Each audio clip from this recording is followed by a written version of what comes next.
ভারতের অনেক রহস্যময় এবং বিস্ময়কর মন্দির রয়েছে।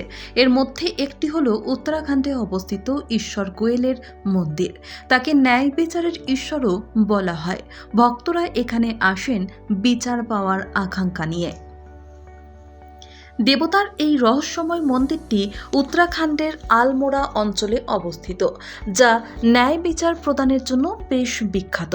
এই মন্দিরে এমন ভক্তরা আসেন যারা ন্যায় বিচার পান না বা বিচার পেতে দেরি হয়। মহাদেবের এই মন্দিরে ভক্তরা তাদের মনোবাঞ্ছা পূরণের জন্য প্রসাদ হিসেবে ঘণ্টা বা চিঠি লেখেন। তাকে দ্রুত বিচার প্রদানকারী দেবতা বলা হয়। স্থানীয় লোকজনও তাকে লোকদেবতা হিসেবে পুজো করেন। এই মন্দিরে মহাদেব গোলু দেবতা, গাইল দেবতা, রাজবংশী দেবতা, গৌর ভৈরব এবং গোলজু মহারাজ প্রভৃতি নামে পরিচিত ছিলেন। বিশ্বাসে তাকে মহাদেব শিবের অবতারও মনে করা হয়। উত্তরাখণ্ডে একটি নয়, মহাদেবের বেশ অনেকগুলি মন্দির রয়েছে, তবে চিতাই গ্লাব মন্দির তাদের মধ্যে সবচেয়ে বিখ্যাত। মন্দিরে পৌঁছলে আপনি দেখতে পাবেন অসংখ্য ঘণ্টা এবং চিঠি। গোলু মন্দিরটি আলমোড়া এলাকা থেকে প্রায় 4 কিলোমিটার দূরে পিথোরাগড় হাইওয়েতে অবস্থিত। রাজধানী দিল্লি থেকে এটি মাত্র 400 কিলোমিটার দূরে। আপনি যে কোনো সময় দর্শনের জন্য এখানে পৌঁছতে পারেন। ভারতের অনেক রহস্যময় এবং বিস্ময়কর মন্দির রয়েছে। এর মধ্যে একটি হলো উত্তরাখণ্ডে অবস্থিত ঈশ্বর গোয়েলের মন্দির।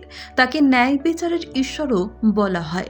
ভক্তরা এখানে আসেন বিচার পাওয়ার আকাঙ্ক্ষা নিয়ে। দেবতার এই রহস্যময় মন্দিরটি উত্তরাখণ্ডের আলমোড়া অঞ্চলে অবস্থিত, যা ন্যায় বিচার প্রদানের জন্য বেশ বিখ্যাত। এই মন্দিরে এমন ভক্তরা আসেন যারা ন্যায় বিচার পান না বা বিচার পেতে দেরি হয়।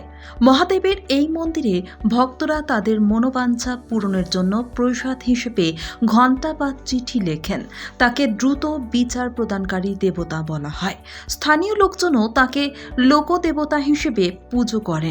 এই মন্দিরে মহাদেব গোলু দেবতা, গাইল দেবতা, রাজবংশী দেবতা, গৌর ভৈরব এবং গোলজু মহারাজ প্রভৃতি নামে পরিচিত ছিলেন।